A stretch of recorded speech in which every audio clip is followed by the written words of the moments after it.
আসসালামু আলাইকুম ওয়া রাহমাতুল্লাহি ওয়া বারাকাতুহু। আউযু বিল্লাহি মিনাশ শাইতানির রাজীম।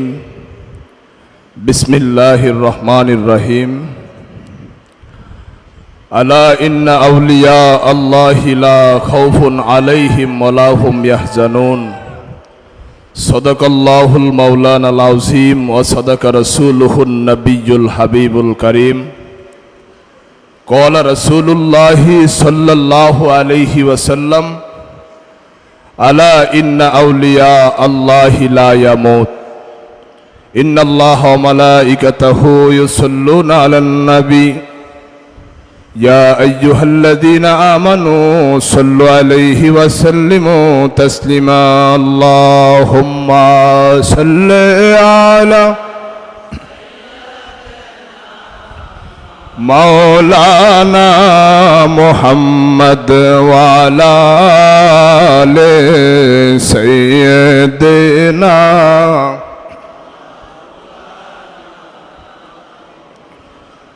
सूफी सम्राट देवान बगी मोहम्मद इस्लाम জাগালেন সুফি সম্রাট দেওয়ান বাগি মোহাম্মদ ইসলাম জাগালেন তার শিক্ষাতে কত আশেক রসুল পাকে দেখিলেন আল্লাহুম্মা সাল্লি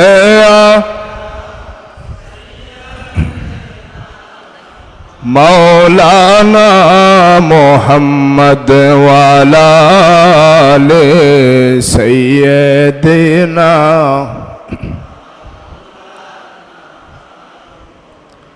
আওলাদ রসুল কুতুবুল আকতাব দুর্রে মাকনুন খাতুনে জান্নাত হযরত দয়াল মা রহমাতুল্লাহ আলাইহার ৬৮তম শুভ জন্মবার্ষিকী স্মরণে দেওয়ানবাগ শরীফের প্রাণ কেন্দ্র বাবে মদিনায় রওজা শরীফ প্রাঙ্গণে জামে মসজিদে অনুষ্ঠিত হচ্ছে হযরত দয়াল মা রহমাতুল্লাহ আলাইহার শুভ জন্মদিন।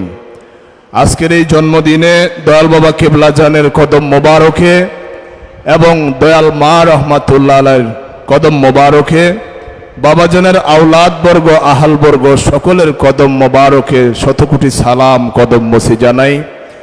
সম্মানিত আশিক রাসূল ভাইরা, আল্লাহ পাক কোরআনুল কারীমের মধ্যে বলেছেন আলা ইন্না আউলিয়া আল্লাহি লা খাউফুন আলাইহিম ওয়া লা হুম ইয়াহজানুন।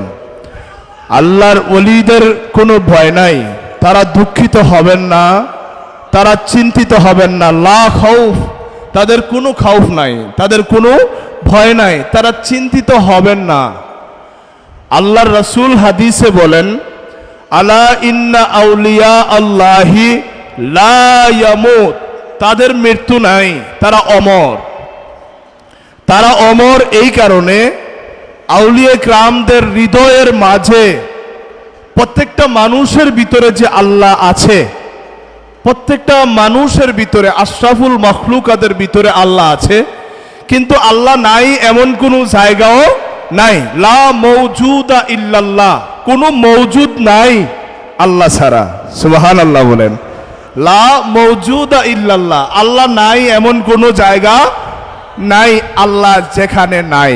কিন্তু কুলুবুল মুমিনিন আরশুল্লাহ, মোমেন ব্যক্তির কলব আল্লাহর আরশ, আরশ বহন করে মোমেনরা।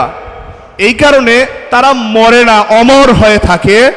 তাদের দেহের মধ্যে আল্লাহ বিরাজমান, আল্লাহ জাগ্রত হয়ে তার হাত আল্লাহর হাত হয়ে যায়, তার জবান আল্লাহর জবান হয়ে যায়, তার চেহারা আল্লাহর চেহারা হয়ে যায়, তাকে দেখলে আল্লাহ দেখা হয়ে যায়। জোরে বলেন সুবহান। আল্লাহ কি মরে? আল্লাহ কারো কাছ থেকে জন্ম নেয় নাই, আল্লাহ কাউকে জন্ম দেন নাই। মানুষ আল্লাহ না, আল্লাহ কখনো মানুষ না। তো এই মানুষের ভিতরে যখন আল্লাহ জাগ্রত হয়ে যায়, তার অঙ্গ প্রত্যঙ্গ আল্লাহর অধীনে, আল্লাহর পরিচালনায় পরিচালিত হয়ে যায় বিদায় তার দেহ অক্ষয় থাকে। সুবহানাল্লাহ বলেন। তার দেহ মাটি খায় না, তার দেহ মাটি পচে না, সে অমর হয়ে যায়। এই কারণে কোনো এক সাধক বলেছে, চলো যাই অমরপুরে, যে দেশে মানুষ মরে না, যে দেশে গেলে পরে আজরাইলের ভয় থাকে না। চলো যাই অমরপুরে, ওরে মানুষ ধরো মানুষ ভজ, অমানুষের সঙ্গ ছাড়ো। মানুষ ধরো মানুষ ভজ, অমানুষের সঙ্গ ছাড়ো। চিনায়া দিবে তোরে অমরপুরের বালাখানা, চিনায়া দিবে তোরে অমরপুরের বালাখানা। চলো যাই অমরপুরে, যে দেশে মানুষ মরে না। ওই দেশটাই হলো আলা ইন্না আউলিয়া আল্লাহি লা ইয়ামুত। ওই দেশে আল্লাহর ওলিরা গিয়ে, দয়াল মা, দয়াল বাবাজান এই শিক্ষাগুলো আমাদেরকে দিয়ে গিয়েছেন। দয়াল মা এমন একজন ব্যক্তির সন্তান যিনি ইমাম শাহ চন্দ্রপুরী রহমাতুল্লাহ আলাইহি। তিনি এমন একজন ভাগ্যবতী আমাদের মা, তিনার বাবা যুগের ইমাম, তিনার স্বামী যুগের ইমাম। সুবহানাল্লাহ বলে। তিনার মা কুতুবুল আকতাব হযরত বড় মা রহমাতুল্লাহ আলাইহি, ঠিক তিনিও ওই পোস্টে কুতুবুল আকতাব। দয়াল মা রহমাতুল্লাহ আলাইহা এবং দয়াল বাবাজান চিরদিন, আমরা যারা মহিলারা দয়াল মাকে দেখেছে, আমি অনেক মহিলা বোনদের কাছে, আমার ওয়াইফের কাছে জিজ্ঞেস করছি, দয়াল মা দেখতে আসলে কিরকম চলাফেরা। এমন স্বাভাবিকভাবে চলাফেরা করতেন। দয়াল বাবাজানের জীবদ্দশায় বাবাজানের লাস্ট যেই গাড়িটা ব্যবহার করেছে, এক্স নোয়া গাড়ি, বক্সি গাড়ি, এখনো গাড়িটা আছে। আল্লাহর ওলিদের কোনো সম্মান, আল্লাহর ওলিদের কোনো পোষপাস, আল্লাহর ওলিদের ভিতরে অহংকার, হিংসা, ঘৃণা, লজ্জা, ভয়, তাকাব্বুরি এগুলা কিছুই থাকে না, সব মরে যায়। এগুলা মরে যায় বলে আল্লাহ জাগ্রত হয়ে যায়। সুবহানাল্লাহ। এগুলাকে মারলে আল্লাহ জাগ্রত হয়। ওলিদের কাছে গেলে অহংকারকে মারতে হয়। এই যে মরার আগে মরা বিদ্যা কি করো? অর্জন করো। মরার আগে মরা বিদ্যা অর্জন করো, মানি তুমি মরে যাও। তোমার আবার কিসের অহংকার? তুমি তো মুরিদ হয়েছ, তুমি মরে যাও। তুমি এমন ভাবে চলাফেরা করো জমিনে মরার মতো। এই মরা বিদ্যা মরার আগে অর্জন করলে, মারা যাইতে পারলে এই ব্যক্তিটা আর কখনো মরে না। তাকে আজরাইল মারতে পারে না, তার দেহ পোকা খাইতে পারে না, কেননা তার ভিতরে অহংকার নামক জন্তু, হিংসা নামক জন্তু ভিতরে, এই লোভ, লালসা, কাম, ক্রোধ সব ধ্বংস হয়ে গিয়ে আল্লাহ জাগ্রত হয়েছে তার ভিতরে। আমি আপনাদের সামনে কোরআনের আয়াত একখানা, হাদিস একখানা বলেছি, আলা ইন্না আউলিয়া আল্লাহে লা খাউফুন, তাদের ভয় থাকে না, তাদের পিছনে হাজার চাটুকার থাকে, তাদের বিরুদ্ধে লেগে যায়। ঠিক না বে ঠিক? বাবা দেওয়ানবাগিরে এমন গালিগালাজ করছে, মানুষ কম আছে, ঠিক কিনা বলেন? বাবা দেওয়ানবাগি কি কোনোদিন ভীতু হয়েছে? ভয় কাজ করেছে? ভিতরে এমন কোন হতাশ মনে হয়েছে? বাবা দেওয়ানবাগি বলেছে, আল্লাহ আজও আমাকে ছেড়ে, বাহিরে বাহিরে অনেক শত্রুতামি, বাহিরে বাহিরে চাটুকাররা বহু কিছু করেছে, আল্লাহর ওলিদের কোনো ভয় নাই। তাদের সাথে আল্লাহর যোগাযোগ, রসুলের যোগাযোগ, কিভাবে যোগাযোগ? অলরেডি ভিতরেই জাগ্রত। আল্লাহর সাথে যোগাযোগ করার জন্য বহু দূরে যেতে হয় না। আজকে দয়াল মা রহমাতুল্লাহ আলাইহার এই ৬৮তম শুভ জন্ম বার্ষিকীতে আমি আপনাদের সামনে এই কথাগুলো বলার উদ্দেশ্য হলো, অসংখ্য আশেকে রাসূল, জাকের ভাই এবং জাকের বোনেরা বিভিন্ন এলাকা থেকে আমরা এসছি এখানে। জোরে বলেন ঠিক কিনা? আমিও কুমিল্লা থেকে আসছি দয়াল মার জন্মদিনের অনুষ্ঠানে হাজিরা দেওয়ার জন্য। আমরা এমনভাবে জমিনে চলাফেরা করা উচিত, আমাদের ভিতরে যেন হিংসা কাজ না করে। আপনি আরেকজনকে হিংসা করলে হিংসত্ব অন্তরে প্রভু জাগ্রত হয় না। আপনি কেন হিংসা করবেন? আল্লাহ হিন্দুকে হিংসা করে না, আল্লাহ বুদ্ধকে হিংসা করে না। মূর্তি পূজারী মূর্তি পূজা করার পরে আল্লাহ তাকে প্রসাদ খাওয়ায়, যেরকম ঠিক কিনা? হ্যাঁ, হিংসা করছে? আল্লাহ কখনো কোনো জাতিকে কাউকে হিংসা করে না। ওই আল্লাহর চরিত্রে চরিত্রবান হতে গেলে, ওই আল্লাহর রঙে রঙিন হতে গেলে, তাখাল্লাকু বি আখলাকিল্লাহ, ওই আল্লাহর রঙে রঙিন হতে গেলে আমার ভিতরে সেই হিংসা বাহির করে দেওয়া লাগবে, আমার ভিতর থেকে অহংকার বাহির করে দেওয়া লাগবে। আমার ভিতরে শুধু প্রেমময় আল্লাহকে নিয়ে যদি আমরা হাবুডুবু খেতে পারি, আমাদের দেহ মাটি খাবে না, স্পর্শ করবে না। আর দালালি করলে, চাটুকারিতা করলে, হ্যাঁ কি করছে, সে কি করছে, সে কি করছে, উমুকি কি করছে, এগুলা খোঁজাখুঁজি করলে আল্লাহ খুঁজে বাহির করা সম্ভব নয়। তাইলে একটা নিতে হবে, হয়তো এটা নিতে হবে, নয়তো আমরা সব ছেড়ে দিয়ে বাবা দেওয়ানবাগীর কদমে এসেছি আল্লাহকে বুঝার জন্য, আল্লাহকে জানার জন্য। আসলে আমরা সবাই ছোটবেলা থেকে শুনতেছি আল্লাহকে পেতে হবে। আমি গুনাহগার, অনেক অনেক চিন্তা ভাবনা করে দেখলাম আসলে আল্লাহ পাওয়ার কোনো বস্তু না, আল্লাহ ভিতরে জাগ্রত করার বস্তু। সুবহানাল্লাহ বলেন। আল্লাহ বাহিরে না, আপনার আমার দেহের বাহিরে কিছু নাই। আল্লাহকে পাওয়ার আল্লাহ পাওয়ার বস্তু নয়, আল্লাহ ভিতরে জাগ্রত করার বস্তু। তাইলে আল্লাহ ভিতরে কখন জাগ্রত হবে? যখন আমার ভিতরের শয়তান নামক খান্নাস রূপী ওই বস্তুগুলা দমন হয়ে যাবে, আল্লাহ ভিতরে জাগ্রত হবে। আর ওইগুলা জাগ্রত থাকবে, আল্লাহ তখন কি থাকবে?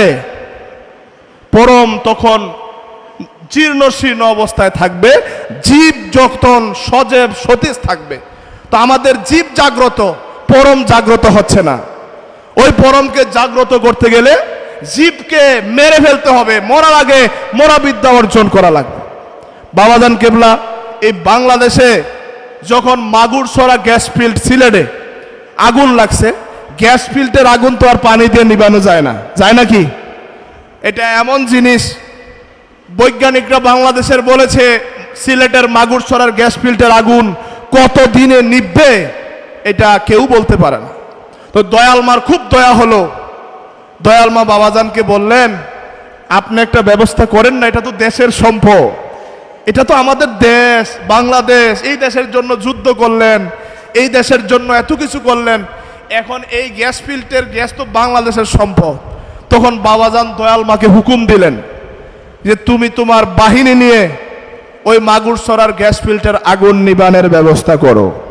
কে হুকুম দিলেন? বাবাজান হুকুম দিলেন। কাকে? দয়াল মাকে। বাবাজানের হুকুম পাওয়ার পরে দয়াল মা রহমাতুল্লাহ আলাইহা তিনি তিনার কুতুব বাহিনীদেরকে দিয়ে সেই সিলেটের মাগুরসরার গ্যাস ফিল্ডের আগুন নিভিয়ে দিয়েছেন। দয়াল বাবাজান দয়াল মাকে পেয়ে বাবাজান নিজেও আনন্দিত, এবং দয়াল মা বাবাজানের মতো এমন একজন যুগের ইমাম, এক যুগের ইমামের সন্তান তিনি, আরেক যুগের ইমামের স্ত্রী তিনি। আর আমরা গোলামেরা এমন মহামানবদের কাছে আসার পরে যদি আমাদের ভিতর থেকে চাটুকারিতা বন্ধ না হয়, আমাদের ভিতর থেকে এইসব বাজে চিন্তা, মস্তিষ্ককে বাজেভাবে নিয়ে নিচ্ছি আমরা, এগুলা কেন ভিতরে ঢুকাই আমরা? আমরা এমন মহামানব, এমন মহামানবীদের গোলামি করে যদি আমাদেরকে মানুষ ধিক্কার দেয়, আমাদের মতো হতভাগা আর কেউ নয়। তো আমরা রওজা শরীফে আসি, বিশেষ করে আমি কোথাও যাই না, শুধু রওজা শরীফে আসি, দয়াল বাবা দয়াল মার রওজা শরীফ জিয়ারত করি। যখন ডাকে, গতকালকে শাওন ভাই ফোন দিলেন, মইদিন ভাই আসবেন না? জি ভাই আসবো। তো আমি কোথাও যাই না, এখানে আসি, দয়াল বাবা দয়াল মা। এখানে আসার পরে যদি জাহান্নামে যাইতে হয়, এটা কি আমার বিষয় বলেন তো? কথা কন রাখে, এখানে আইসা যদি জাহান্নামে যাওয়া লাগে, এটা কি আমাদের বিষয় না? যার কাছে আসি উনি বুঝবে। তো উনার কাছে তো আমাদের সবকিছু সঁপে দিয়েছি, জীবন এবং যৌবন। ওনার কাছে এসে মরা বিদ্যা অর্জন করেছি, তো এখানটাই ঠিক রাখি, আর বাকি যা মন চায় তা হোক। আমাদের এই খালেস নিয়ত যদি থাকে, আমার মনে হয় আমাদের ভিতরে আমিত্ব কাজ করবে না, আমাদের ভিতরে খান্নাস রূপী শয়তান, কুল আউযু বিরাব্বিন নাস মালিকিন নাস ইলাহিন নাস মিন শাররিল ওয়াসওয়াসিল খান্নাস, ওই খান্নাস মুক্ত হওয়ার নামে সাধনা। খান্নাস কোনটা? যেটা আমারে উস্কানি দেয়, এটার নামে খান্নাস। যেটা আমাকে কয় এটা কি এটা কি এটা কি জাগায়া দেয়, এটার নাম খান্নাস। আর যদি আপনি বারবার জাগান আমি কেন আসছি তোমার দরবারে, আপনি বারবার এই কথাটা যদি সেকেন্ডে সেকেন্ডে মিনিটে মিনিটে মনে করতে পারেন আমি কেন আসছি তোমার কাছে, যখন বাজে চিন্তা ঢুকবে তখনই মনে করবেন আমি কেন আসছি তোমার কাছে, দেখবেন ওই বাজে চিন্তাগুলো কি হয়ে যাবে। আমি তোমার কাছে আসছি আমি মানুষ হওয়ার জন্য, আমারে মানুষ বানায়া দাও। আমি অমানুষ, তোমার কাছে মানুষ হওয়ার লেগে আসছি, আমারে মানুষ বানায়া দাও। কে কি হলো না হলো এটা আমার দেখার বিষয় না। এ হলো আমাদের মূল থিম। আজকে দয়াল মা রহমাতুল্লাহ আলাইহার শুভ জন্মদিনে, আসলে আজকে ওয়াজের দিন না, আলোচনার দিন না, দয়াল মার কদম মুবারকে আমরা গোলামেরা শ্রদ্ধার সাথে ভক্তির সাথে শতকোটি সালাম কদম বসি জানাই।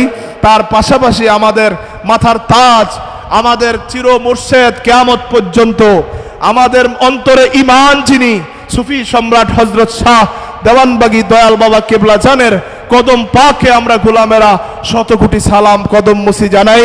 এবং বাবা জানের আওলাদ বর্গ, আহাল বর্গ, তিনাদের প্রতি শ্রদ্ধা সম্মান রেখে তিনাদের কদমে সালাম কদম বসি জানিয়ে আমি গুনাহগারের সংক্ষিপ্ত আলোচনার ভুল বেয়াদবি ক্ষমা চেয়ে বিদায় নিচ্ছি। আল্লাহ পাক আমাদেরকে মৃত্যু পর্যন্ত ঈমানের উপর কায়েম থাকার তৌফিক দান করুক, সকলে বলি আমিন। আসসালামু আলাইকুম ওয়া রাহমাতুল্লাহি ওয়া বারাকাতুহু।